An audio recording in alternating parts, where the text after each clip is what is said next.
ٹکڑوں پہ تیرے سارے مسلمان پلے ہیں، بھولے گا نہ اسلام یہ احسان خدیجہ ہے حد فضائل کہ تو ملکہ ہے عرب کی، ملکہ ہے عرب کی، شوہر ہے تیرا دین کا سلطان خدیجہ۔ الحمدللہ فیہ القراءۃ القرآن شہر فیہ لیلۃ من الف شہر کان فیہا نزول القرآن، وصلی اللہ تعالی علی خیر خلقہ محمد وآلہ اجمعین۔ اما بعد فاعوذ باللہ من الشیطان الرجیم، بسم اللہ الرحمن الرحیم۔ ووجدك عائلا فأغنى، وقال الله تبارك وتعالى في مقام آخر إنا أعطيناك الكوثر فصل لربك وانحر إن شانئك هو الأبتر۔ صدق الله مولانا العظيم وبلغنا رسوله النبي الكريم الأمين۔ رب اشرح لي صدري ويسر لي أمري واحلل عقدة من لساني يفقهوا قولي۔ سبحانك لا علم لنا إلا ما علمتنا إنك أنت العليم الحكيم۔ إن الله وملائكته يصلون على النبي يا أيها الذين آمنوا صلوا عليه وسلموا تسليما۔ اللهم صل على محمد وعلى آلہ وعترتہ بعدد كل معلوم لك۔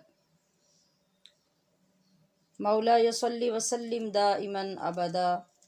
على حبيبك خير الخلق كلهم، بلغ العلا بكماله كشف الدجى بجماله، حسنت جميع خصاله صلوا عليه وآلہ۔ رب اغفر وارحم وانت خیر الراحمین۔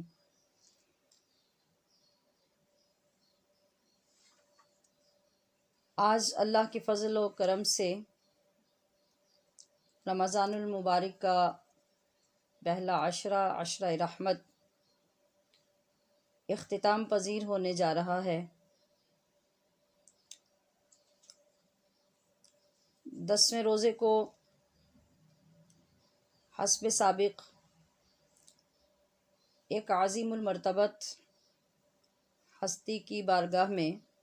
اپنی عقیدتوں کے خراج پیش کرنے کی ذمہ داری پوری کر رہے ہیں۔ اللہ کی بارگاہ سے دعا کرتے ہیں کہ وہ ہمیں شرف قبولیت عطا فرمائے اور یہ مبارک نسبتیں ہمیں دنیا اور آخرت میں فائدہ پہنچاتی رہیں۔ 2 مقامات سے جو آیات کریمہ آپ کی خدمت میں پیش کی، وَوَجَدَكَ عَائِلًا فَأَغْنَى، جس کا ترجمہ ہے کہ اے حبیب آپ کو عیال دار پایا تو آپ کو غنی کر دیا۔ کتنی خوبصورت بات اس کے اندر پوشیدہ ہے کہ اللہ کریم نے اپنے محبوب کو غنی کرنے کے لیے کس ذات کا انتخاب فرمایا۔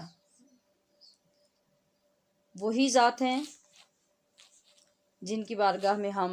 آج حاضری دینے جا رہے ہیں۔ آپ یاد کیجئے کہ آج کے دن ہم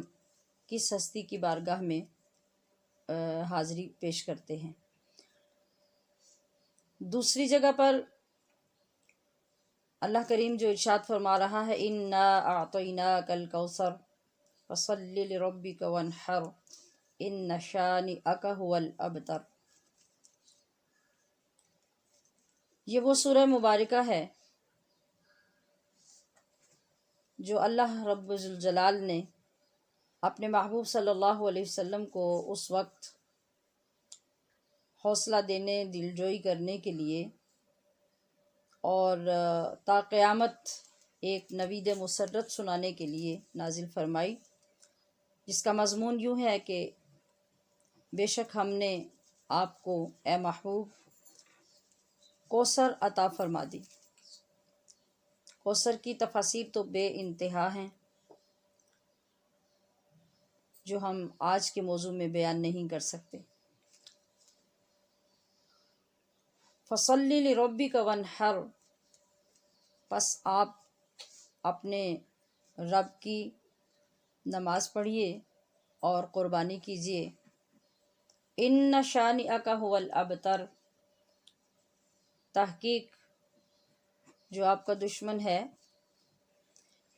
وہی بے نسل ہے، وہی ابتر ہے۔ ابتر کہتے ہیں اس جانور کو جس کی دم پیچھے سے کٹ جائے، یعنی جس کے بعد یا جس کے پیچھے کچھ نہ بچے،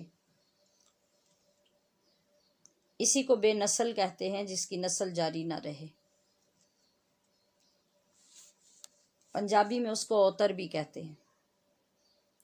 جس کے پیچھے کوئی نام لینے والا، کوئی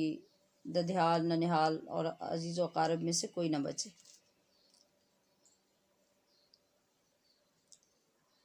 تو جب اللہ کریم نے آپ کو عیالدار پایا تو غنی کس سے کیا؟ غنی کرنے کے لیے اللہ کریم کی نگاہ انتخاب سیدہ خدیجۃ الکبریٰ کے مال پر پڑی اور اسے اسلام کی عظمت و حشمت کے لیے منتخب فرما لیا۔ اور جب حضور نبی اکرم صلی اللہ تعالی علیہ وسلم کے صاحبزادے حضرت ابراہیم انتقال کر گئے تو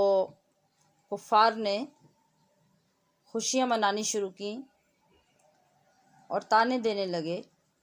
کہ بس جس اسلام کے لیے یہ مسلمان مارے کھا رہے ہیں، ہمارے ظلم برداشت کر رہے ہیں، تو یہ 2-4 دن کا اسلام ہے، اب کیا بچ جائے گا؟ کیا بیٹا تو رہا نہیں محمد کا صلی اللہ علیہ وسلم، تو یہ کتنا اسلام کو چلا لیں گے؟ آخر اس نے ختم ہی ہونا ہے، سو ہمیں اب اتنا پریشان ہونے کی ضرورت نہیں۔ تو اللہ کریم نے اپنے محبوب کی دلجوئی کے لیے اور اس پریشانی کو دور فرمانے کے لیے اس سورہ مبارکہ کو نازل فرمایا اور ارشاد فرمایا کہ اے حبیب ہم نے آپ کو کوثر عطا فرمائی، یعنی کیا چیز؟ جس کے اندر کائنات بھر کی دونوں جہانوں کی کثرتیں ہیں، تو آپ کو کیا غم ہے ان کی بات کا؟ اور نام و نشان اور نسل یا نام باقی صرف اولاد سے ہی تو نہیں رہتا، تو اللہ پاک کے بڑے خزانے ہیں جن کے ذریعے سے وہ جس کا نام چاہے کائنات بھر میں زندہ رکھ سکتا ہے۔ بس آپ اپنے رب کی نماز پڑھیے، یعنی عبادت کیجیے اور قربانی کیجیے۔ ان شانئک هو الابتر، یہ یقینی بات ہے کہ یہ جو آپ کا دشمن ہے، جو آپ کے لیے ایسی طعنہ زنی کر رہا ہے اور زبان درازی کر رہا ہے، ابتر اسی نہیں رہنا ہے، بے نسل وہی رہے گا، نام اسی کا ختم ہوگا، آپ کا نام تو کوئی ختم نہیں کر سکتا۔ تو ان دونوں آیات میں سیدہ طیبہ خدیجۃ الکبریٰ رضی اللہ تعالی عنہا کی شان بھی بیان ہو رہی ہے کہ ادھر تو آپ کا مال، آپ کی دولت اللہ کریم نے اسلام کے لیے قبول فرما لی، اور دوسری طرف جو اولاد امجاد اللہ پاک نے اپنے محبوب کو عطا فرمائی اور جس اولاد کے ذریعے سے آپ کی اولاد کو پوری دنیا میں قائم رکھا، وہ اولاد سیدہ خدیجۃ الکبریٰ ہی کی اولاد ہے، یعنی سیدہ فاطمۃ الزہرا سلام اللہ تعالی علیہا، جو حضرت خدیجۃ الکبریٰ کی اولاد ہیں، اور آپ سے پھر آگے جو امامین کریمین کی اولاد سے قیامت تک کے لیے سادات کو دنیا بھر میں پھیلایا، تو اس اولاد کا منبع و مرکز جو ذات ہے وہ خدیجۃ الکبریٰ کی ذات ہے۔ تو پھر آج یہ گھڑیاں ہیں، یہ دن ہے کہ آج ہم دلوں کی گہرائیوں سے اٹھتی ہوئی عقیدتوں سے سلام عقیدت آپ کی بارگاہ میں پیش کریں تو اے ملیکۃ العرب حضرت خدیجہ السلام، اے ملیکۃ العرب حضرت خدیجہ السلام، سارے نبیوں کا ہے آقا تیرا دلہا السلام۔ لفظوں کی خوبصورتی پہ غور کیجیے۔ اے ملیکۃ العرب حضرت خدیجہ السلام، سارے نبیوں کا ہے آقا تیرا دلہا السلام۔ تیری عظمت کی گواہی دی ہے خود سرکار نے، تیری عظمت کی گواہی دی ہے خود سرکار نے، سب خواتین جہاں میں سب سے اعلیٰ السلام۔ سب سے پہلے سید کونین کی پہچان کی، سب سے پہلے سید کونین کی پہچان کی، سب سے پہلے مصطفیٰ کو تو نے جانا السلام۔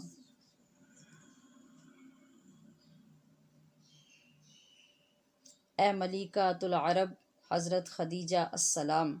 سارے نبیوں کا ہے آقا تیرا دلہا السلام۔ سب سے پہلے سید کونین کی پہچان آپ نے کی جب وحی کا سلسلہ شروع ہوا اور آپ زملونی زملونی فرماتے ہوئے گھر تشریف لائے اور آپ کو صورتحال سے آگاہ کیا، تو اس وقت جو آپ تشریف لائے تھے آپ پر وہ لمحہ ظاہر ہو گیا تھا جس میں آپ کو نبوت کا اعلان کرنے کا باضابطہ حکم دے دیا گیا تھا وحی آنے کے بعد۔ تو وہ جو چہرہ نبوت تھا، یعنی ایک تو حضور صلی اللہ علیہ وسلم کا چہرہ مبارک تھا، وہ تو آپ عرصے سے دیکھ ہی رہی تھی، مگر اب نبوت ملنے کے بعد سب سے پہلے چہرہ نبوت کو جس نے دیکھا وہ خدیجۃ الکبریٰ ہے۔ پھر آپ حضرت ورقہ بن نوفل کے پاس تو گئیں آپ کو لے کر، اور سارے احوال بیان کیے، اور انہوں نے یہ ڈکلیئر کیا کہ یہ اللہ کی طرف سے وحی ہے اور آپ صلی اللہ تعالی علیہ وسلم کو اب نبوت کا اعلان کرنے کا حکم دے دیا گیا ہے، اور آپ اللہ کے آخری نبی ہیں، آپ کے بعد قیامت تک اب کوئی نبی نہیں آئے گا۔ مگر اس کے علاوہ بعض روایات میں آتا ہے کہ آپ ایک اس شخص کے پاس بھی تشریف لے گئیں جو سابقہ کتب کا عالم تھا، متبحر عالم تھا۔ اس کے پاس جا کر سوال کیا کہ یہ جبریل کون ہے؟ یعنی جب آپ صلی اللہ تعالی علیہ وسلم نے ذکر فرمایا اور ورقہ بن نوفل نے بھی ذکر کیا،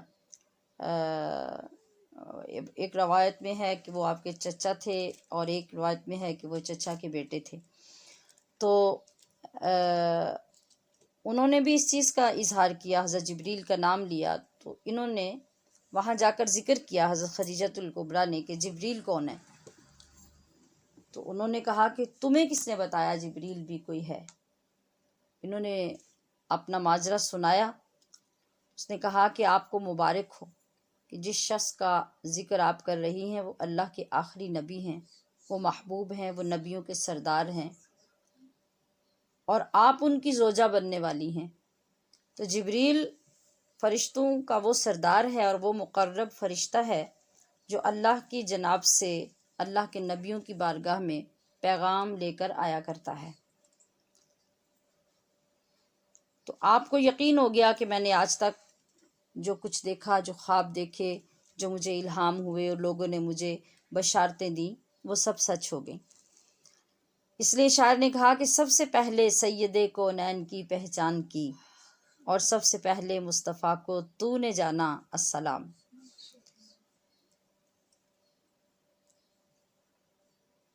اسلام پر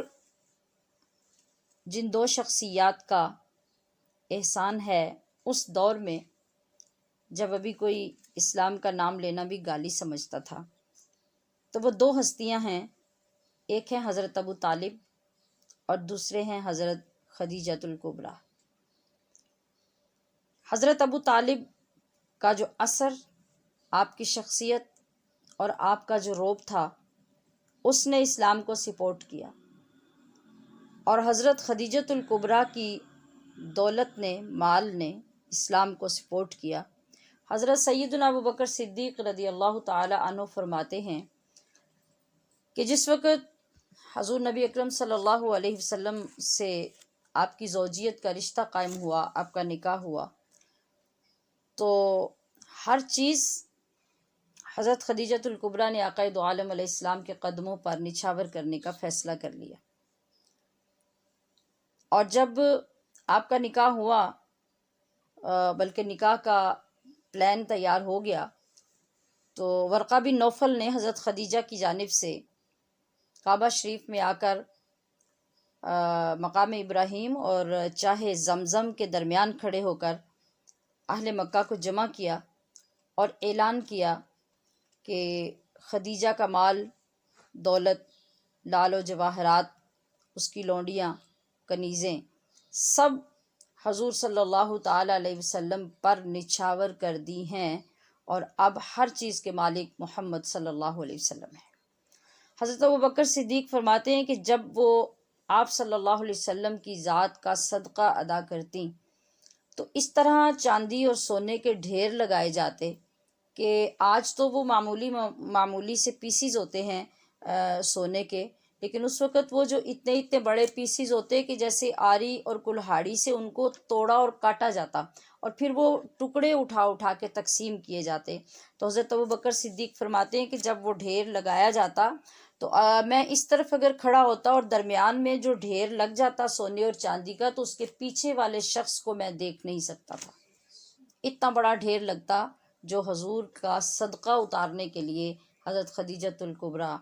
اللہ کی راہ میں خرچ کر دیا کرتی۔ تو انشاءاللہ العزیز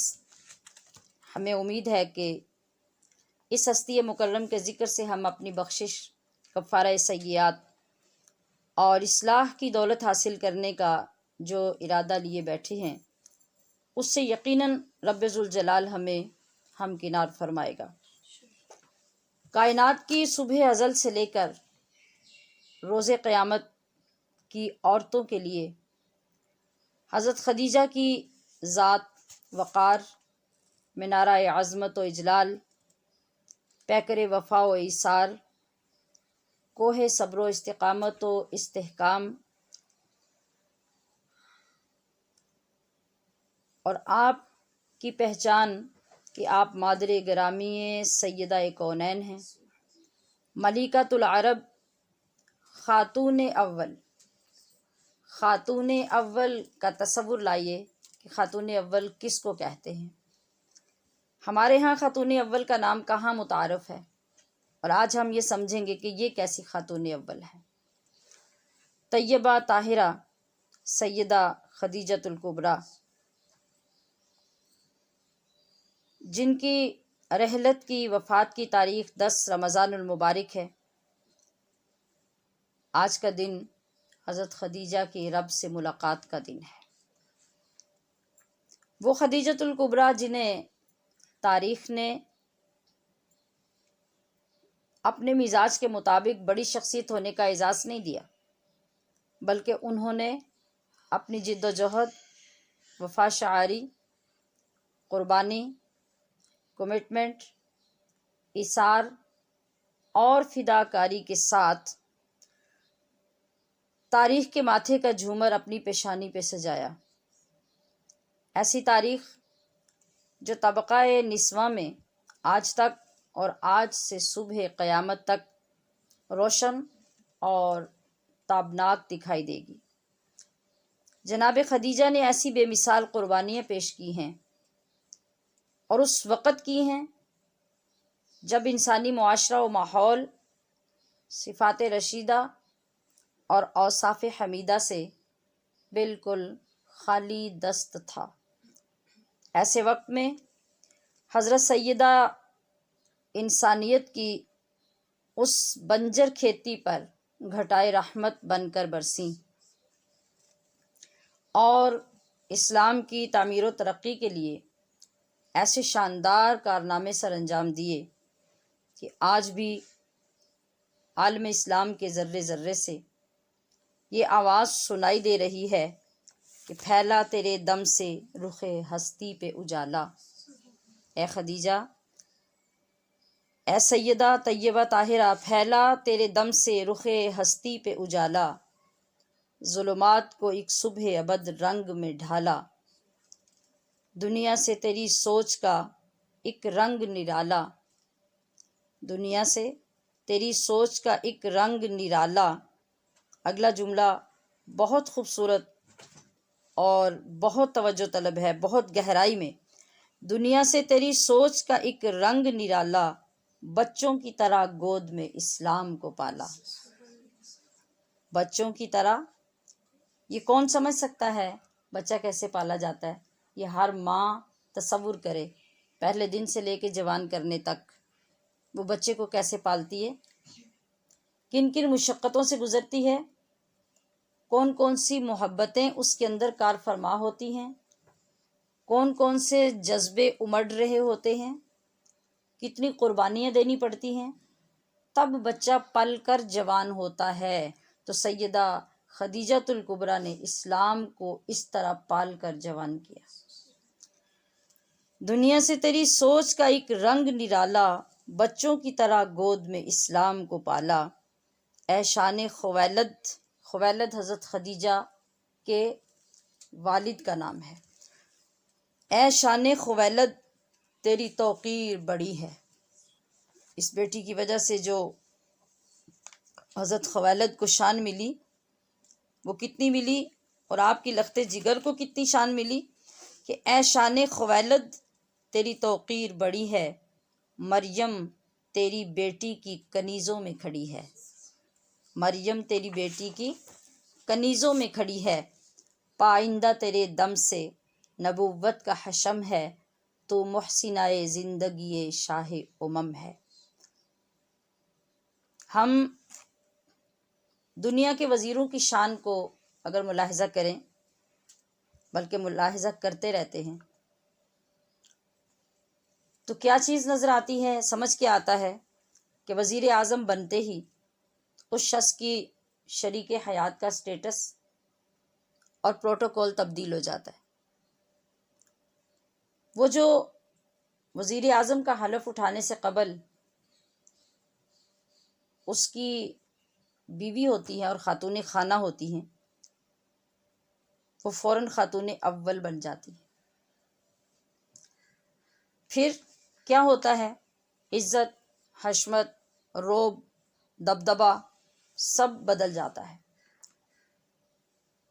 آئیے ذرا عالم تصور میں دیکھیں کہ جب آقا نامدار،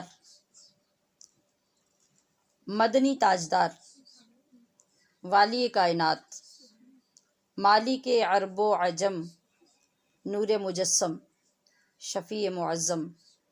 رحمت دو عالم، مالک بحر و بر اور صاحب انا اعطیناک الکوثر، جو کسی ایک ریاست کے وزیر نہیں، جنہیں اللہ کریم نے دونوں جہانوں کا مالک بنایا، کسی ایک سرزمین کے بادشاہ یا وزیر نہیں بنایا، بلکہ بقول شاعر آپ کی شان کا عالم تو یہ ہے کہ کوئی ہویا دو چار ملکاں دا حاکم، کوئی ہویا دو چار ملکاں دا حاکم، میرے کملی والے دی دو جگ تے شاہی۔ تو جو دونوں جہانوں کے شاہ ہیں، اگر ہم یہ دیکھیں کہ جس خاتون سے آپ کا نکاح ہوا، اب اس کے نکاح میں آنے کے بعد حضرت خدیجۃ الکبریٰ کی شان کتنی بڑی، کیا پروٹوکول، کیا مقام، کیا روب اور کیا مرتبہ ہوا کہ یہاں تو یہ ہوتا ہے کہ ایک صدر ہے یا وزیر ہے، اس کی اہلیہ کسی تقریب میں، پارٹی میں، کسی ایونٹ میں جاتی ہیں تو پھر وہ اس کے شوہر کے جو ہم پلہ لوگ ہوتے ہیں، ہم منصب لوگ ہوتے ہیں، وہ آگے بڑھ بڑھ کر اس کو پروٹوکول دیتے ہیں، اور آرمی کے لوگ اور پولیس کے لوگ اور باقی انتظامیہ، اور پھر وہ وزیر کی اہلیہ ہے تو اس سے ہاتھ ملا کر مرد کیا عورتیں کیا وہ اپنے لیے بڑا اعزاز سمجھتے ہیں کہ ہم نے کسی اچھوتی مخلوق سے اسلام لے لیا۔ لیکن جس ہستی کے لیے میں نے عرض کیا کہ کوئی ہویا دو چار ملکاں دا حاکم، میرے کملی والدی دو جگ تے شاہی، تو جب خدیجۃ الکبریٰ طیبہ طاہرہ آپ کے نکاح اقدس میں آتی ہیں اور خاتون اول کا، حقیقی خاتون اول کا جب اعزاز پاتی ہیں، تو پھر کوئی ریاست والا، کوئی حکومت والا آ کر آپ سے مل کر فخر محسوس نہیں کرتا، یا حضرت خدیجۃ الکبریٰ کو فخر محسوس نہیں ہوتا، بلکہ آپ جب کائنات کے والی اور نبیوں کے سردار، رب کے دلدار کے نکاح میں آ جاتی ہیں، تو پھر رب ذوالجلال خدیجۃ الکبریٰ کو سلام بھیجتا ہے۔ اور وہاں یہ سمجھ آتی ہے کہ اصل خاتون اول کائنات میں اگر کوئی ہیں تو وہ آپ ہی کی ذات اقدس ہے۔ اور اگر ہم اس تصور میں دیکھیں کہ جب کوئی وزیر اعظم ہوتا ہے اور کسی جگہ پہ جائیں اور ان کے ساتھ خاتون اول موجود ہوں، تو کہاں کہاں وہ جا سکتی ہیں اور کس کس جگہ پہ ان کی شرکت ہو سکتی ہے۔ تو ایک زمانہ، ایک وقت ایسا آنے والا ہے جہاں پر اللہ رب ذوالجلال اپنے محبوب کو ایک خاص تخت عطا فرمانے والا ہے، اور اس تخت پر جلوہ فرما ہونے کے لیے محبوب کریم علیہ الصلاۃ والسلام کو دعوت دی جائے گی۔ تو اگر وہاں پر دیکھا جائے گا کہ وہ تخت کون سا ہے، جگہ کون سی ہے، مقام کون سا ہے، تو وہ میدان محشر میں مقام محمود ہوگا، جہاں شفاعت کا تخت محمد عربی صلی اللہ علیہ وسلم کو عطا کیا جائے گا۔ اور اگر ایسے میں اللہ کریم نے آپ کو حکم دیا کہ خاتون اول کو ساتھ لائیں، تو پھر سوچئے کہ تمام ازواج مطہرات میں سے وہ کون سی زوج مکرمہ، مقدسہ، معمبرہ ہوں گی جو حضور صلی اللہ علیہ وسلم کے ساتھ اس تخت پر جلوہ افروز ہو سکیں گی۔ اگر ایسا ہوا تو وہ خدیجۃ الکبریٰ رضی اللہ تعالی عنہا ہی ہوں گی۔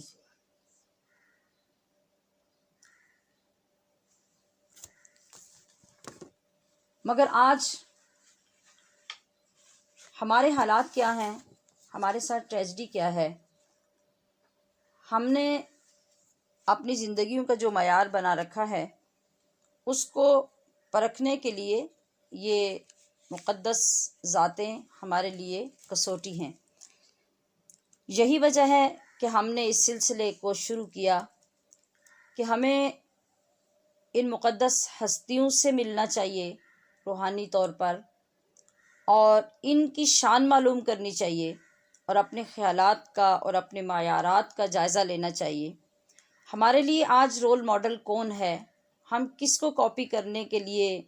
وقت لگاتے ہیں، کس کی طرف ہماری توجہ ہوتی ہے؟ وہ لوگ جو دنیا میں بدترین لوگ ہوتے ہیں، جن کے لباس سب سے برے ہوتے ہیں، جن کے سٹائل سب سے برے ہوتے ہیں، جن کے مقامات اور جن کے سٹیج سب سے ناپسندیدہ ہوتے ہیں، ہماری نظروں میں وہ خواتین اور وہ لوگ سماتے ہیں، اور ہم ان کو اپنا رول ماڈل بنا کر ہم آج، یعنی آج کی خاتون تباہ برباد ہو رہی ہے۔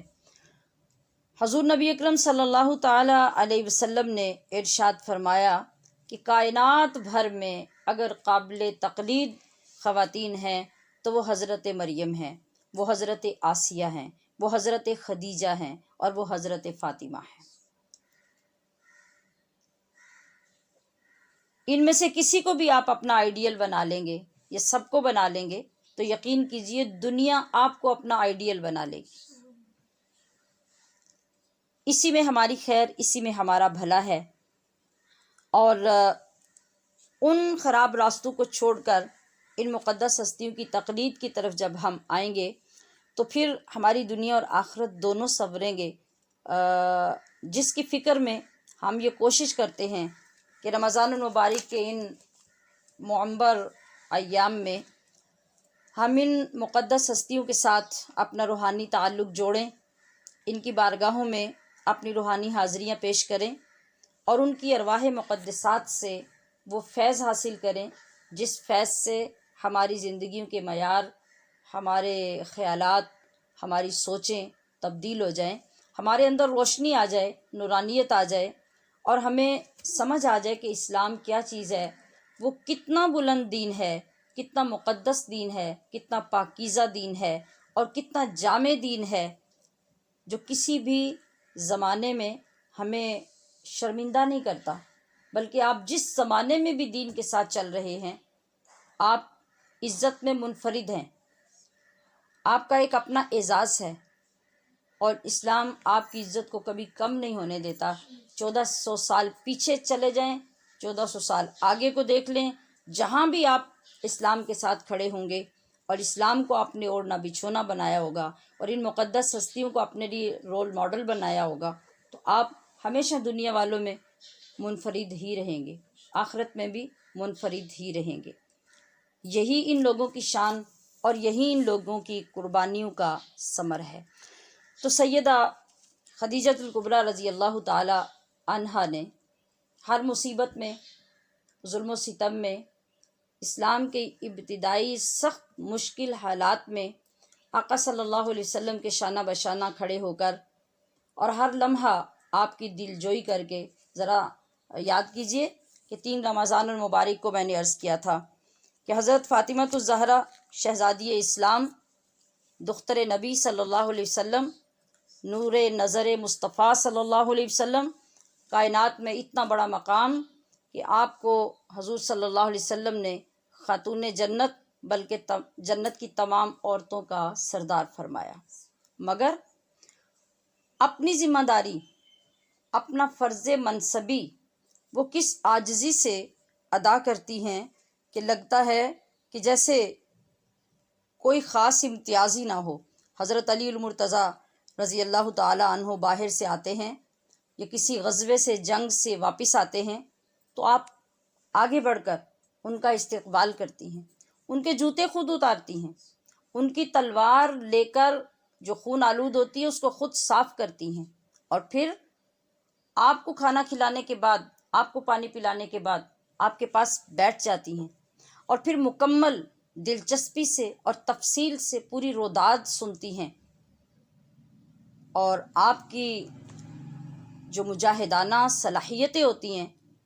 ان کی بے انتہا تعریف کرتی ہیں، حضرت علی المرتضیٰ کی دل جوئی کرتی ہیں جس سے آپ کا حوصلہ بڑھتا۔ یہی وجہ ہے کہ جب حضرت علی المرتضیٰ رضی اللہ تعالی عنہ کی حیات مبارکہ میں حضرت فاطمہ الزہرا کا وصال ہوا تو آپ کی چشمان مبارک سے آنسو بہتے تھے، تو آپ فرماتے تھے کہ آج میرا غم گسار ساتھی مجھ سے بچھڑ گیا، آج میں تنہا ہو گیا، آج میرا حوصلہ دینے والا دوست مجھ سے جدا ہو گیا۔ اور آئیے ذرا آگے چلیے، یہ حضرت فاطمہ الزہرا ہیں، اب یہ حضرت خدیجہ حضرت فاطمہ الزہرا کی والدہ ہیں۔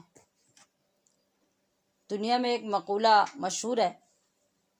کہ بیٹی اپنی ماں کی پہچان ہوتی ہے، پرتو ہوتی ہے اپنی ماں کا۔ بیٹی کو دیکھ کر لوگ اندازہ کرتے ہیں کہ یہ کیسی ماں کی بیٹی ہے، تو ذرا سوچئے جب حضرت خدیجۃ الکبریٰ کی بیٹی سیدہ فاطمہ الزہرا کو ہم دیکھیں گے یا اس زمانے کے لوگ جب دیکھتے تھے تو وہ آپ کو دیکھ کے کیا کہتے تھے؟ یہ کس ماں کی بیٹی ہیں؟ اور پھر سوچتے چلے جائیے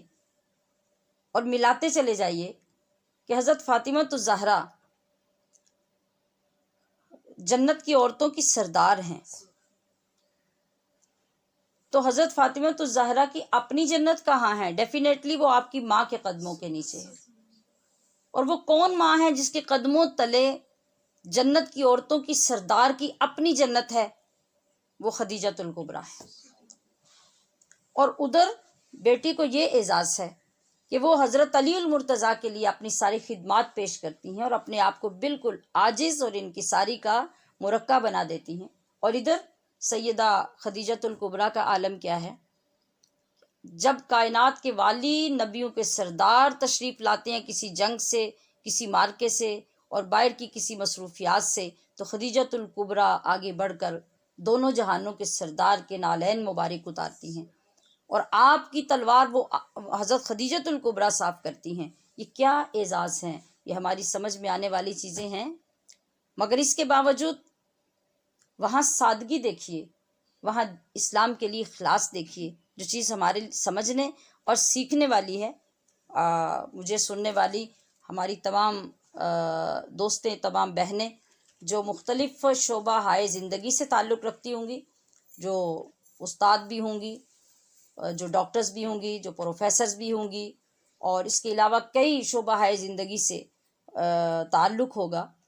آپ سب سنیے اور غور فرمائیے۔ آج ہماری زندگیاں وہ ازدواجی زندگیاں ہوں یا سوشل لائف ہو یا گھریلو زندگیاں ہوں، دیگر رشتہ داروں کے ساتھ جو ریلیٹڈ چیزیں ہوتی ہیں ان سے متعلق ہوں، کچھ بھی ہو، ہم ذرا دیکھتے چلے جائیں کہ ان خواتین کے مقامات اور ان کے کردار اور ہماری حیثیت اور ہمارے کردار، آج ہم ان کو کیوں کھو بیٹھے اور کیوں ہمارا راستہ بھٹک گیا، ہم کیوں غلط راستے پہ چل پڑے؟ اس لیے کہ ہم نے اپنے انتخاب غلط بنا لیے۔ اگر ہم نے حضرت مریم کو آئیڈیل بنایا ہوتا تو آج ہمارا یہ حال نہ ہوتا۔ حضرت آسیہ کو ہم نے آئیڈیل بنایا ہوتا تو آج ہمارا یہ حال نہ ہوتا۔ حضرت خدیجہ کو ہم نے آئیڈیل بنایا ہوتا تو آج ہمارا معاشرہ تقدس کا پیکر ہوتا، سراپا تقدس ہوتا، ہر طرف روشنی ہوتی، پاکیزگی ہوتی، طہارت ہوتی اور نور علی نور ہوتا۔ اور حضرت فاطمہ الزہرا سلام اللہ تعالی علیہا کا ہم نے اسوہ اختیار کیا ہوتا تو پھر ہر بیٹی ایک نور کا پیکر ہوتی جو اس دنیا میں ہوتی، مگر ایسا نہیں ہوا۔ ہم نے بالکل یہ سمجھا، ہم نے ان کو پڑھا ہی نہیں، ہم نے ان کو سنا ہی نہیں، ہم نے دیکھا ہی نہیں کہ ان کے کردار کتنے عظیم تھے، پہاڑوں سے زیادہ بلند حوصلے۔ حضرت مریم جنہیں اللہ کریم بیٹا عطا کرتا ہے بغیر شوہر کے، بغیر نکاح کے، بغیر شادی کے، تو ایک جوان بیٹی، ایک شریف خاندان کی بیٹی جب اس مرحلے میں آتی ہے اور اس سچویشن سے دوچار ہوتی ہے تو اس کے اوپر کیا بیتتی ہے، یہ ہر بیٹی اور ہر ماں جو اس مرحلے سے گزر چکی ہے وہ بہت اچھی طرح جانتی ہے۔ مگر وہ سراپا استقامت کہ تنہا ان کے ساتھ جو کچھ ہو رہا ہے ہوتا جا رہا ہے، اور اللہ کریم نے اپنی روح پھونک کر جبریل کے ذریعے روح پھونکی اور اس سے آپ کو حمل ٹھہرا اور حضرت عیسیٰ علیہ السلام پیدا ہو گئے۔ جب وہ جوان لڑکی اپنی گود میں ایک بچہ لے کر آتی ہے تو پھر خاندان والے، برادری والے، علاقے والے جو کچھ کہتے ہیں اور انہوں نے جو کچھ سنا، مگر اللہ کریم کے لیے اور اللہ کا وہ نبی جو آپ کی گود میں ہے، پھر جب آپ ثابت قدم رہیں تو اللہ نے اس 3 دن کے بچے کو، حضرت عیسیٰ علیہ السلام کو، بولنے کی طاقت عطا فرمائی اور انہوں نے خود بول کر گواہی دی کہ میری ماں کے اوپر کوئی الزام نہیں لگائے، میں اللہ کا نبی اور اللہ کا بندہ ہوں، اللہ کی روح ہوں، مجھے اللہ نے روح اللہ بنایا ہے۔ تو پھر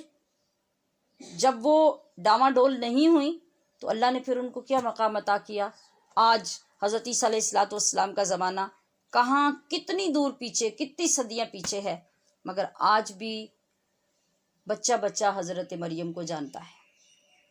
یہ وہ کردار ہے، یہ وہ زندگی ہے، یہ وہ ماڈل ہے جو کبھی پرانا نہیں ہوتا، کبھی ختم نہیں ہوتا اور بندہ کبھی مر نہیں سکتا۔ حضرت آسیہ نے اللہ کی محبت میں فرعون کے محل میں رہ کر جو دکھ، جو تکلیفیں، جو اذیتیں اور جو ظلم کے انتہا کو برداشت کیا، وہ کس لیے؟ صرف اللہ کے لیے۔ انہیں کوئی تبلیغ کرنے والا نہیں تھا، کوئی واعظ سنانے والا نہیں تھا، کوئی ان کو موٹیویٹ کرنے والا نہیں تھا، بس اللہ کریم نے محبت ڈال دی کس سے؟ وہ ایک مشاطہ جو آپ کو کنگھی کرنے والی تھی، اور اس کی زبان سے صرف ایک مرتبہ بسم اللہ سن لیا، اور اس بسم اللہ کے اندر ان کے لیے اتنا نور تھا، اتنی کشش تھی، اتنی اٹریکشن تھی کہ پھر ظلم کے پہاڑ ٹوٹ گئے، مگر حضرت آسیہ کو کوئی اللہ کے نام سے روک نہ سکا۔ تو آج دیکھ لیجئے آج کیا مقام ہے، آج بھی دنیا حضرت آسیہ کے نام کو جانتی ہے۔ تو ظلم کتنا، ہمیں تو تھوڑا سا کوئی دھمکا دے اور کوئی مارنے کی ایکٹنگ بھی کر دے تو ہم تو سارا کچھ سرنڈر کر دیں گے اور ماننے کے لیے تیار ہو جائیں گے، مگر وہ آسیہ وہ کوئی عام بیوی نہیں تھی، فرعون کی محبوبہ بیوی تھی، مگر جب اس نے دیکھا کہ اس نے اللہ کا نام لینا شروع کر دیا اور میں خدا ہوں تو میرا انکار کر دیا، تو پھر کیا کیا اس نے؟ مختصر تو آپ لوگوں نے سنا ہی ہوا ہے کہ حضرت آسیہ کو آپ کے ہاتھوں اور پیروں میں کیل ٹھونکے جاتے، اور کیل کیسے؟ صرف باڈی کے اندر نہیں بلکہ پلٹ کر زمین کے اوپر لٹا کر اور ہاتھوں کو پلٹ کر زمین کے اوپر سیدھے کر کے ان کے اندر لمبی میخیں گاڑی جاتی جو ہاتھوں کو چیر کر زمین کے اندر چلی جاتی، اور اسی طرح پیروں کو کھینچ کر سیدھا کیا جاتا اور پھر ان کے اندر وہ میخیں گاڑی جاتی جو ان کے پیروں کو چیر کر زمین کے اندر چلی جاتی۔ پھر آپ کے بدن کی کھال کھینچ دی گئی اور کھال کھینچ کر پھر پورے بدن کے اوپر مرچیں ڈال دی جاتی۔ ذرا سوچتے جائیے کسی کے اندر یہ طاقت ہے کہ کچھ اتنا برداشت کر لے؟ مگر انہوں نے اس اللہ کی محبت میں جس کو دیکھا بھی نہیں تھا، جس کے لیے کسی نے موٹیویٹ نہیں کیا، کوئی لمبی چوڑی تقریریں کر کے ان کو اس طرف لانے کی کوشش نہیں کی، بس اللہ کی محبت پیدا ہوئی تو پھر اتنی استقامت آ گئی کہ کوئی ان کو پیچھے نہ کر سکا۔ دنیا میں یہ شان ملی کہ صدیاں گزرنے کے بعد آج بھی حضرت آسیہ زندہ ہیں۔ زندہ کا مطلب یہی ہوتا ہے کہ ان کا نام، ان کا کردار زندہ ہو، اور وہ زندہ ہے، اور پھر دائمی مقام اور دائمی انعام رب ذوالجلال نے جو ان کو دیا، وہ جنت میں محمد عربی صلی اللہ علیہ وسلم کی زوجہ بنیں گی۔ جتنی بڑی قربانی دیں گے اتنا بڑا انعام ہوگا۔ تو پھر آ جائیے حضرت خدیجۃ الکبریٰ کی طرف اور حضرت فاطمہ الزہرا کی طرف، کائنات کی سب سے مقدس ماں اور بیٹی۔ انہوں نے حضور صلی اللہ تعالی علیہ وسلم سے جب نکاح فرمایا تو اگرچہ میں تفصیل سے پچھلے کئی بیانات میں نکاح کی بڑی تفصیل اور انتخاب کی بڑی لمبی تفصیل بیان کر چکی ہوں، بعد میں کسی اس بیان سے آپ بہت ساری ڈیٹیل سن سکتے ہیں، پیچھے کئی سالوں کے مختلف زاویوں سے آپ کی ذات کے متعلق بیان کیے جا چکے ہیں۔ تو میں یہاں سے صرف ایک پوائنٹ ابھی آپ کے سامنے اس میں سے پیش کروں گی کہ حضرت خدیجۃ الکبریٰ رضی اللہ تعالی عنہا نے اپنی ساری دولت، اپنا سارا مال، سب کچھ حضرت محمد صلی اللہ علیہ وسلم کے قدموں پہ نچھاور کر دیا، اور ایک خاتون جو ملکۃ العرب کے خطاب سے پکاری جاتی تھی، اب یہ ہوا کہ ہر چیز وقت آنے کے ساتھ وہ اسلام پہ قربان کرتی رہیں، لٹاتی رہیں، حضور کے قدموں میں پیش کرتی رہیں۔ پھر اس کے بعد غلاموں کی باری آ گئی، پھر لونڈیوں کی باری آ گئی، لونڈیاں بھی ساری حضور کی خدمت میں تحفتاً پیش کر دی، غلام سارے حضور کی بارگاہ میں پیش کر دیے، مال و دولت ہر چیز حضور کو پیش کر دی۔ پھر ایک وقت آ گیا کہ آپ جب حضور صلی اللہ تعالی علیہ وسلم کے ساتھ وہ 3 سال شعب ابی طالب میں اس گھاٹی میں گزارتے ہیں، تو ایسے نازوں میں پلی ہوئی اور ایسے ناز و نعم میں رہنے والی شہزادی وہ ایک گھاٹی میں جا کے 3 سال جب گزارے گی بالکل خالی ہاتھ، کے وہاں خوراک پہنچانے کی بھی کسی کو اجازت نہیں ہے، تو کیا حال ہوگا؟ وہیں پر آپ کی صحت مبارکہ پہ زیادہ اثر ہوا اور آپ کی صحت بہت کمزور ہوئی، اور اس کے جلدی بعد پھر آپ کا انتقال ہو گیا۔ اب یہ جو ساری دولت اور جس سارا مال تھا، اس کا کوئی اندازہ کرنے بیٹھے تو ہم شیران محترم اس کا اندازہ کاؤنٹنگ سے نہیں ہو سکتا۔ ہاں، اس کا اندازہ اس سے ہو سکتا ہے کہ عرب میں، صرف مکہ میں نہیں، عرب میں جو بڑے سے بڑا کوئی رئیس تھا نا، اور بڑے سے بڑا جو تاجر تھا، وہ کسی نہ کسی طرح سے حضرت خدیجہ الکبریٰ کے بزنس سے اٹیچ تھا۔ یا تو اس کے شیئرز آپ کے ساتھ ہوتے، یا پھر آپ کے ہاں وہ ملازم ہوتا، اور اس کو لوگ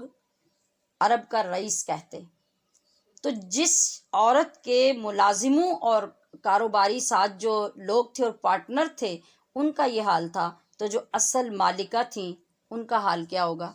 آپ اس سے اندازہ کر لیجئے۔ میں نے پہلی بات عرض کی کہ حضرت صدیق اکبر نے روایت فرمایا ہے کہ آپ جب وہ ڈھیر چاندی اور سونے کے لگاتی جو حضور کے نام کا صدقہ کر دیے جاتے اور غریب مسلمانوں میں تقسیم کر دیے جاتے، تو وہ اتنا بڑا ڈھیر ہوتا کہ میں اگر ڈھیر کے ایک طرف کھڑا ہوتا تو دوسری طرف والا بندہ میں دیکھ نہیں سکتا تھا، جس کا آج کے دور میں ہم تصور بھی نہیں کر سکتے۔ اب یہ ساری دولت اور مال میں بتانا چاہ رہی تھی کہ کہاں سے آیا۔ آپ کے والد حضرت خویلد مکہ کے بہت بڑے تاجر تھے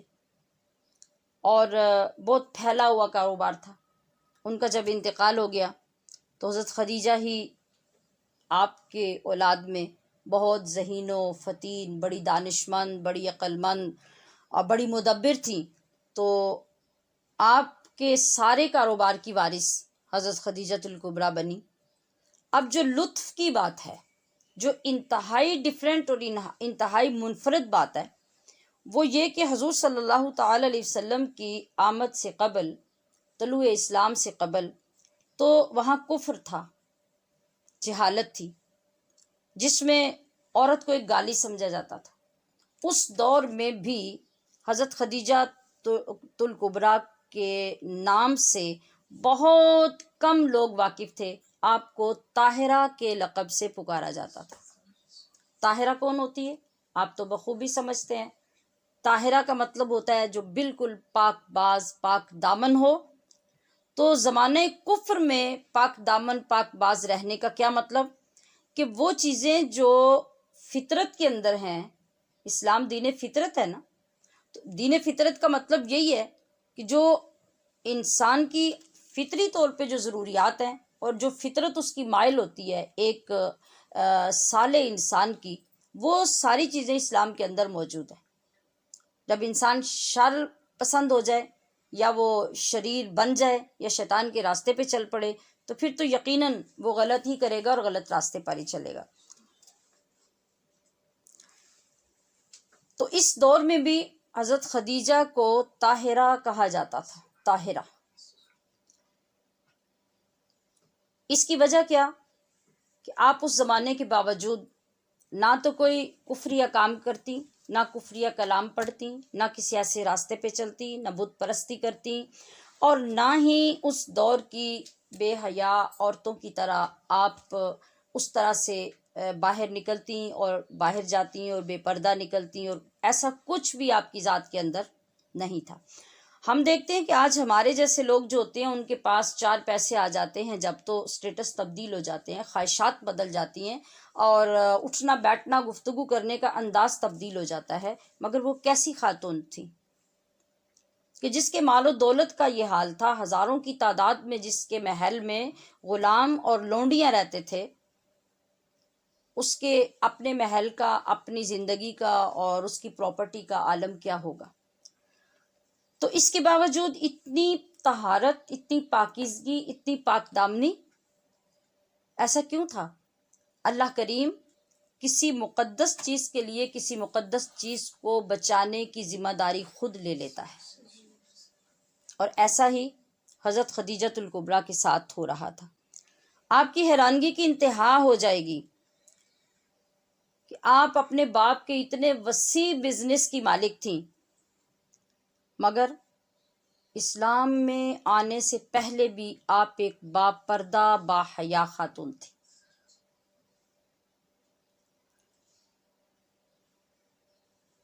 ایک مرتبہ مکہ میں قحط پڑا اور جب ان لوگوں کے تاجروں کے قافلے ملک شام، یمن، مصر ان علاقوں میں جاتے اور وہ تجارت کر کے اور اپنے سامان بیچ کے آتے، تو قحط کی وجہ سے ہر قافلے کو، ہر تاجر کو نقصان ہوا، مگر اس سال میں بھی حضرت خدیجۃ الکبریٰ کو 11 گنا اللہ پاک نے منافع عطا فرمایا۔ اس کی وجہ کیا تھی؟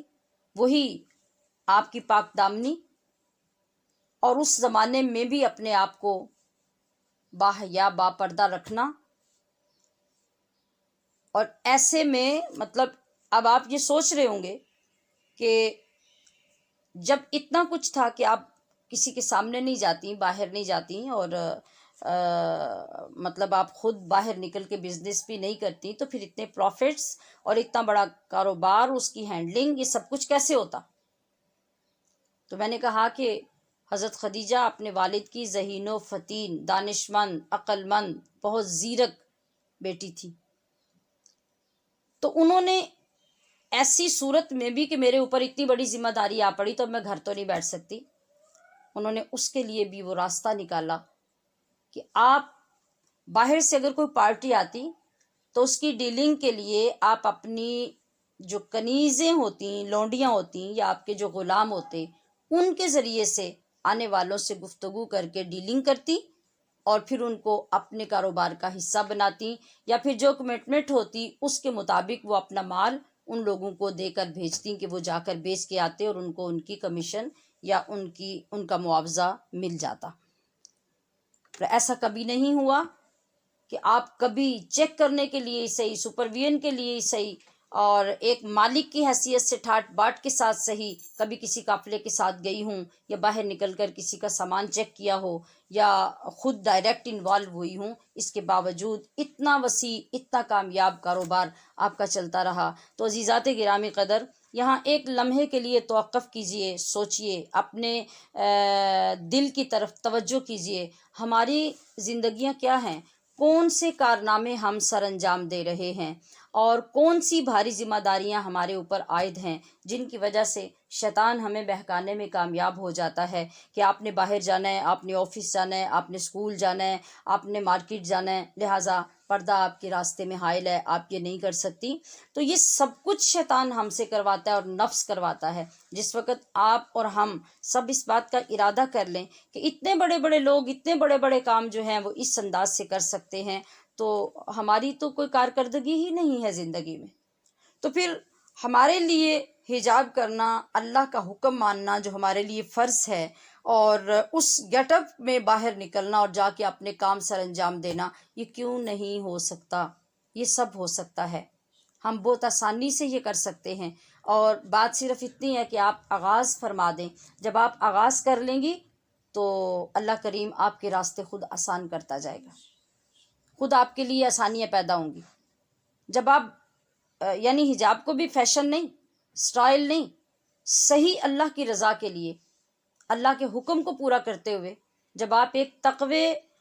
کی علامت کو ظاہر کریں گے اور اس گیٹ اپ پہ جائیں گے کہ واقعی دیکھنے والے کو پتہ چلے کہ ایک باحیا مسلمان عورت با پردہ بھی ہے، تو آپ بہت ساری جگہوں پہ کھڑے ہو کے جا کے دیکھ لیجئے، بس سٹاپ پہ کھڑے ہو جائیے، آپ مارکیٹ میں چلے جائیے، کہیں کام کرنے کے لیے، کوئی بل جمع کرانے کے لیے کسی آفس میں چلے جائیے، تو برائی تو کہیں نہ کہیں ہوتی ہی ہے، اس کی گارنٹی تو دنیا میں کہیں نہیں دی جا سکتی، لیکن موسٹلی لوگ آپ کو احترام کرنے والے نظر آئیں گے۔ جب آپ خود کو مضبوط کر لیں گے تو پھر آپ کو کسی چیز کی پرواہ نہیں ہوگی، اللہ پاک خود آپ کے لیے راستے کھولے گا، خود آپ کے لیے انتظامات کرے گا۔ تو ہمارے پاس دنیا کی بہت سی عظیم خواتین کے ایسے ماڈلز موجود ہیں جنہوں نے بہت بڑے بڑے کام کیے ہیں، مگر انہوں نے شریعت کی خلاف ورزی کہیں نہیں کی۔ اب اگلا پہلو جو ہمارے سمجھنے والا ہے، ہمارے معاشرے میں جس وقت ہماری بیٹی رخصت ہو کر کہیں سسرال میں جاتی ہے، تو اگر تھوڑا بہت کھاتا پیتا گھرانہ ہو، مڈل کلاس ہی ہو، اور اتفاقاً بیٹی کا رشتہ کسی غریب گھر میں طے ہو جائے، تو بیٹی وہاں جا کے طوفان کھڑا کر دیتی ہے، اللہ ماشاء اللہ اکثر جو دیکھنے میں آتا ہے وہ یہی ہوتا ہے۔ وہ بات بات پہ ان کو ڈیگریڈ کرتی ہے سسرال والوں کے، ہمارے گھر میں تو ایسا ہوتا ہے، ہمارے گھر میں تو ایسا ہوتا ہے، وہاں تو ہم یہ کھاتے تھے، وہاں تو ہم یہ پکاتے تھے، ہمارے فادر تو ہمیں وہاں لے کے جاتے تھے، ایسا ہوتا تھا ویسا ہوتا تھا۔ اور اسی طرح سے اگر مطلب اپنے معیار سے ہٹ کر دوسری جگہ پہ وہ زیادہ اچھا ہو یا زیادہ کم ہو تو ایڈجسٹمنٹ کرنا لڑکی کے لیے مشکل ہو جاتا ہے۔ یا پھر اگر کوئی غریب گھر کی لڑکی جو ہے وہ کسی امیر گھر میں آ گئی ہے تو پھر خود ساس اور جٹھانیاں دیورانیاں اس کا جینا حرام کر دیتی ہیں۔ ذرا سی غلطی ہوئی، کوئی برتن ٹوٹ گیا تو پورے گھر میں چیخیں گونج رہی ہوتی ہیں کہ اسے کیا پتہ مہنگے برتن کیسے استعمال ہوتے ہیں، اس کو کیا پتہ ایسی چیزیں کیسے استعمال ہوتی ہیں۔ اس لڑکی کا جینا حرام ہو جاتا ہے۔ دیکھیے ذرا ملکۃ العرب کو دیکھیے، رئیس ترین باپ کی رئیسہ بیٹی کو دیکھیے، جس کے پاس سونے چاندی لال و یاقوت گنتی کے حساب سے نہیں ہے، تولوں کے حساب سے نہیں ہے، منوں کے حساب سے ہیں، جس کی پراپرٹی کا کوئی اندازہ ہی نہیں کر سکتا، جو ڈھیروں کے ڈھیر اٹھا کے تقسیم کیے گئے ہیں، گن کے تقسیم نہیں کیے گئے۔ اب وہ خاتون جب زوجہ مصطفیٰ بنتی ہیں، پہلے تو باضابطہ اعلان کیا جاتا ہے کہ ہر چیز حضور کے قدموں پہ قربان، اب ہر چیز کے خدیجہ سمیت ہر چیز کے مالک کون ہیں؟ محمد الرسول اللہ صلی اللہ علیہ وسلم۔ پھر اس کے بعد آہستہ آہستہ ہر چیز ختم ہوتی چلی جاتی ہے۔ پھر اگر آقا دو عالم صلی اللہ علیہ وسلم 4 دن کھانا تناول نہیں فرماتے تو حضرت خدیجہ بھی 4 دن کھانا تناول نہیں فرماتی۔ اگر 15 دن خانہ مصطفیٰ میں چولہا نہیں جلتا تو 15 دن حضرت خدیجہ بھی اسی طرح سے حضور کے 7 دن گزارتی ہیں۔ آپ صلی اللہ تعالی علیہ وسلم اگر اپنی چادر مبارک پہ پیوند لگواتے ہیں تو حضرت خدیجہ الکبریٰ کی چادر مبارک پر نہ جانے کتنے پیوند نظر آتے ہیں، جس کے آگے پیچھے ہزاروں لونڈیاں کام کرتی تھیں، آج وہ جھاڑو پکڑ کر مصطفیٰ کے صحن میں جھاڑو دیتی نظر آتی ہیں۔ اور پھر بھی صبح و شام جو بچ جاتا ہے وہ اٹھا کر صدقہ کرتی ہیں۔ حضور فرماتے ہیں کہ یہ کس چیز کا صدقہ ہے؟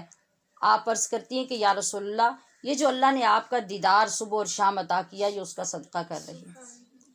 اس خوشی میں صدقہ کر رہی ہے۔ اب یہاں اس بات کو بھی ساتھ ساتھ لے کے چلیے، سمجھتے ہوئے کہ حضور صلی اللہ علیہ وسلم آپ کے شوہر ہیں اور حضرت خدیجہ آپ کی بیوی ہیں، اور یہ رشتے جو ہوتے ہیں یہ جس جگہ پہ بھی ہوتے ہیں ان کا ایک اپنا انداز اور سٹائل بھی ہوتا ہے، حقوق و فرائض بھی ہوتے ہیں اور دعویٰ اور فرینکنس بھی ہوتی ہے، مگر اس کے باوجود پوری زندگی اگر خدیجۃ الکبریٰ نے کسی چیز کا احساس دلایا تو اس بات کا کہ اللہ نے مجھے بے بدل نعمت عطا کی ہے مصطفیٰ کی صورت میں، کبھی یہ جتانا اور سوچنا اور یاد کرنا تو دور کی بات ہے کہ میں کتنی امیر تھی، میں کتنی رئیس تھی اور اب میں کس مقام پہ آ گئی ہوں۔ حالانکہ حال یہ تھا کہ عرب کے شہزادے منتیں کرتے تھے آ کے بیٹھ کر، سینکڑوں مرتبہ وہ پیغامات بھیجتے تھے، پروپوزل بھیجتے تھے کہ ایک بار خدیجہ ہاں کر دیں، اور وہ ان سے نکاح کرنا چاہتے، مگر حضرت خدیجہ نے کسی کو بھی تسلیم نہیں کیا۔ اور جب تسلیم کیا رسول اللہ صلی اللہ علیہ وسلم کو تو وہاں یہ نہیں ہوا کہ آپ صلی اللہ علیہ وسلم نے پیغام بھیجا ہو، بلکہ خود خدیجۃ الکبریٰ پیغام بھیج رہی ہیں۔ اور آقا صلی اللہ علیہ وسلم کی بے نیازی کا حال پھر بھی دیکھیے کہ جب آپ کی کنیز نفیسہ حضور صلی اللہ علیہ وسلم کے گھر میں پیغام لے کر آئیں کہ حضرت خدیجہ آپ سے نکاح کرنا چاہتی ہیں، تو حضور نے ارشاد فرمایا کہ یہ خدیجہ نے کہا ہے، یہ تم نے کہا ہے۔ سہیلیاں، دوستیں اور یہ ایک دوسرے کا میسیج دیتی ہیں نا، تو آپ نے فرمایا یہ خدیجہ نے کہا ہے، یہ تم نے کہا ہے، تو کہنے لگی یہ حضرت خدیجہ نے پیغام بھیجا ہے۔ تو آپ نے ایک مرتبہ بھی اس پہ کوئی ایسا تاثر نہیں دیا کہ یہ تو بڑی بات ہو گئی ہے کہ آپ نے خدیجہ نے مجھے نکاح کا پیغام دے دیا۔ آپ نے فرمایا اچھا اگر خدیجہ کا پیغام ہے تو میں اپنے چچا جان سے پوچھ کے بتاؤں گا۔ کوئی تاثر نہیں دیا. اور جب بڑوں کا مشورہ ہوا، فیصلہ ہوا اور آپ کے چچا جان نے قبول کیا، تو پھر چچا ہی آگے بڑھ کر بات کرنے، ادھر حضرت خدیجہ کے وہ ورقہ بن نوفل تھے اور ادھر حضرت ابو طالب، اور بعد میں پھر دوسرے جو خاندان کے لوگ تھے وہ جمع ہوئے، اور اس طریقے سے آپ کا یہ رشتہ طے ہوا، جس میں پروپوز کیا تھا حضرت خدیجہ الکبریٰ نے. اور پھر انہوں نے آپ سے محبت کو ثابت کر کے دکھا دیا، اور دوسری طرف جو آقا دو عالم علیہ السلام نے ان کی محبتوں کی قدر فرمائی اور اس کا جو صلہ عظیم عطا فرمایا، وہ صلہ کیا تھا کہ آپ کو حضرت خدیجہ الکبریٰ سے اتنی محبت جس کا کوئی شمار نہیں، جس کی کوئی انتہا نہیں، جس کو پرکھنے کے لیے کوئی پیمانہ نہیں ہے. آپ فرماتے تھے جب بھی یاد ہوتی آپ کی چشمان مبارک میں آنسو آ جاتے. کبھی کسی نے دیکھا کہ کسی شوہر کی آنکھوں میں بیوی کے فوت ہونے کے بعد آنسو آتے ہیں یوں سب کے سامنے؟ حضور کی چشمان مبارک میں آنسو آ جاتے. جب لوگ سوال کرتے، استفسار کرتے، تو آپ فرماتے کہ لوگوں، خدیجہ وہ ہے جب ساری دنیا نے مجھ پہ دروازے بند کر دیے، خدیجہ نے دروازے مجھ پہ کھول دیے. جب سب نے اپنا مال، اپنی دولت روک لی، خدیجہ نے سب مال و دولت میرے قدموں پہ قربان کر دیا. جس وقت کوئی حوصلہ دینے والا، ساتھ چلنے والا نہیں تھا، تو خدیجہ نے اس وقت شانہ بشانہ میرے ساتھ چل کے اسلام کی حفاظت کی. جب لوگ ابھی تردد کا شکار تھے، سب سے پہلے خدیجہ تھی جس نے سب سے پہلے مجھ پر ایمان قبول کیا. وہ خدیجہ تھی جس نے سب سے پہلے قرآن کی تلاوت سنی. وہ خدیجہ تھی جس نے نبوت کے بعد سب سے پہلے میرا چہرہ دیکھا. تو پھر آپ کی محبت کی انتہا آپ کے انگ انگ میں جو بسی ہوئی تھی، وہ اس کا انداز ایسے تھا کہ آپ جب بھی گھر میں بکری ذبح کرواتے تو یہ مشہور بات ہے کہ آپ جب گوشت تیار کرواتے تو فرما دیتے کہ عائشہ، خدیجہ کی سہیلیوں کو بھی گوشت بھجوا دینا. تو حضرت عائشہ صدیقہ ہمیشہ یہ دیکھتی رہتی. ایک دن فرماتی ہے کہ مجھے بہت رشک آیا، تو میں نے کہا یا رسول اللہ نے آپ کو سب سے اچھی بیوی، اپنی طرف اشارہ تھا، سب سے اچھی بیوی عطا کی ہے، کیونکہ آپ ہی وہ باکرہ تھیں، کمواری تھیں جس وقت آپ حضور کے نکاح میں آئی، باقی سب آپ کی ازواج یا بیوہ یا مطلقہ ہوتی. تو پھر بھی آپ کو وہ قریش کی ایک بوڑھی عورت جو ہے وہ ہر وقت یاد آتی رہتی ہے. تو آپ اس غیرت سے، اس محبت سے، آپ ایک دم سے آپ کا چہرہ مقدس سرخ ہو گیا اور اٹھ کے بیٹھ گئے، اور پھر آپ نے یہ ساری باتیں دہرائیں کہ عائشہ تم بہت اچھی ہو، تم بہت بہتر ہو، تم ایسی ہو، تمہاری بہت فضیلت ہے، فلاں ہے، مگر خدیجہ کے برابر تم نہیں ہو سکتی. پھر آپ نے وہ ساری صفات حضرت خدیجہ کی گنوائیں. اور جب ایک مرتبہ آپ صلی اللہ تعالی علیہ وسلم آرام فرما رہے تھے کہ حجرہ مبارک کے دروازے سے آواز آئی. حضور صلی اللہ علیہ وسلم سے دریافت کیا گیا کہ میں اندر آ جاؤں. تو ایک دم سے جب آپ کی سماعت مبارک سے آواز ٹکرائی تو آپ یکدم اٹھے اور اٹھ کر بیٹھے، کہا اللہم حالہ، یا اللہ یہ حالہ ہے. حالہ کون تھی؟ خولہ اور حالہ دونوں طرح سے لفظ بولا جاتا ہے. یہ حضرت خدیجہ الکبریٰ کی بہن تھی. آپ کو معلوم ہے کہ ایک فیملی کے لوگ، ایک ماں باپ کی جو اولاد ہوتے ہیں، بہن بھائی، ان کے لہجے، ان کے بات کرنے کا انداز، ان کی آوازیں آپس میں ملتی جلتی ہوتی ہیں. تو کافی عرصے کے بعد جب وہ تشریف لائیں تو حضور کی سماعت سے آپ کی آواز ٹکرائی تو یکدم آپ نے اس طرح سے کہا اللہم حالہ.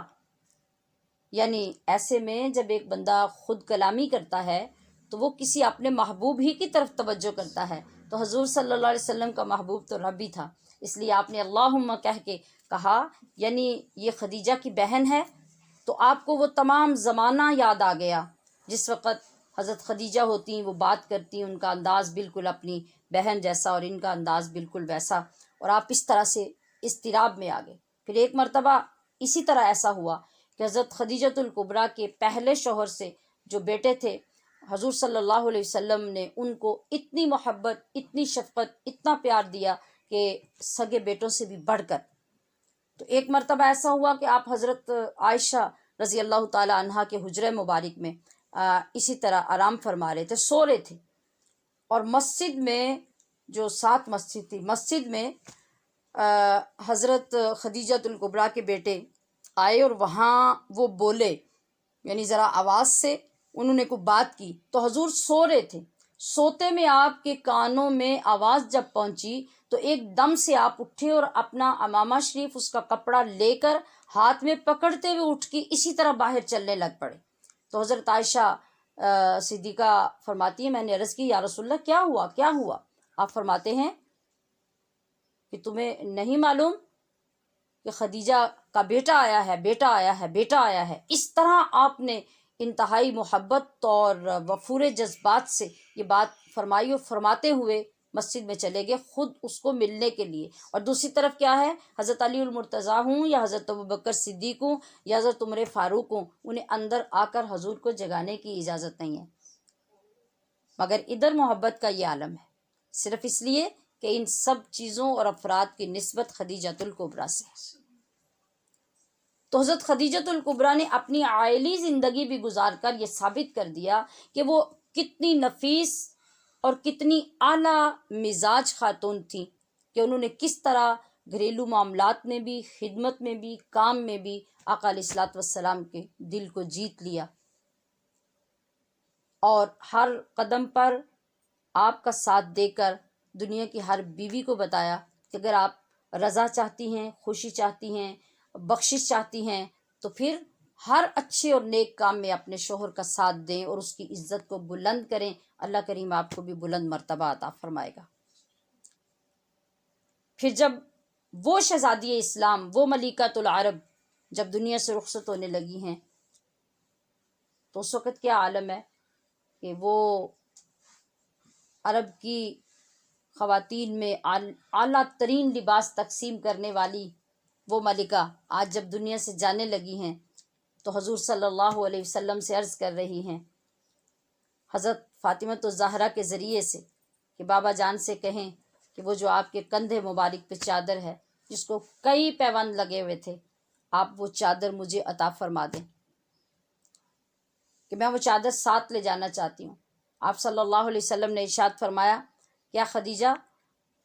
اچھا کفن تمہارے لیے آ سکتا ہے اور اچھی چادر آ سکتی ہے، اور چادر کی ضرورت ہے تو مجھے بتاؤ، میں تمہیں اچھی چادر کہیں سے منگوا دوں جو خوبصورت ہو۔ آپ نے فرمایا کہ نہیں، مجھے اچھی چادر اور قیمتی چادر نہیں چاہیے، میں آپ کی چادر لے کے قبر میں جانا چاہتی ہوں، تاکہ رب کو پتہ چل جائے کہ میں کون ہوں، فرشتے پہچان سکیں کہ میں کہاں سے آئی ہوں۔ اس وقت میں بھی عاجزی اور انکساری کا یہ عالم ہے۔ تو محبت کا جواب آقا علیہ الصلوۃ والسلام نے جس محبت سے عطا فرمایا، وہ دلوں کو چیر کر نکل جاتا ہے۔ آپ نے فرمایا، خدیجہ چادر کی بات کر رہی ہو، لو اردتی جلدی لا اعطیتو، خدیجہ تیری قربانی ہے، تیری محبتوں کا صلہ تو یہ ہے کہ تو محمد کی جلد بھی مانگ لے تو محمد اپنی جلد اتار کے تجھے دے دے۔ یہ وہ خاتون ہے جن کا ذکر اللہ نے ہمارے حصے میں کیا، جن کی عقیدت اللہ نے ہمیں عطا کی، جن کی محبت ہمیں عطا کی۔ اور خوبصورت ایک آخری بات یہ ہے کہ بہت سے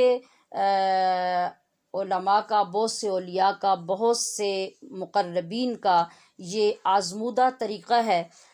وہ فرماتے ہیں کہ خاص طور پہ خواتین جب بہت مشکل میں ہوں، مصیبت میں ہوں، گھروں میں بے اتفاقی کا معاملہ ہو، میاں بیوی کے معاملات خراب ہوں، گھر میں باقی لوگوں کے ساتھ ہوں، تو اللہ کی بارگاہ میں حضرت خدیجۃ الکبریٰ کا نام لے کر یہ نیت کر لیجئے اور منت مان لیجئے کہ یا اللہ میری یہ مشکلات، میری بے اتفاقی، میری لڑائیاں، میرا جھگڑا، میری مصیبتیں تو دور فرما دیں، تو میں حضرت خدیجۃ الکبریٰ کی روح کے ایصال ثواب کے لیے نذرانہ پیش کروں گی۔ تو جن لوگوں کا یہ آزمودہ وظیفہ ہے وہ فرماتے ہیں کہ یقینی طور پہ رب آپ کی دعاؤں کو قبول فرما لے گا۔ اللہ تعالی ہمیں توفیق عطا فرمائے اور ہمارے ان جذبوں کو قبول فرما کے سیدہ خدیجۃ الکبریٰ کے صدقے سے ہماری بخشش فرما دے۔ وما علیہ الا البلاغ المبین۔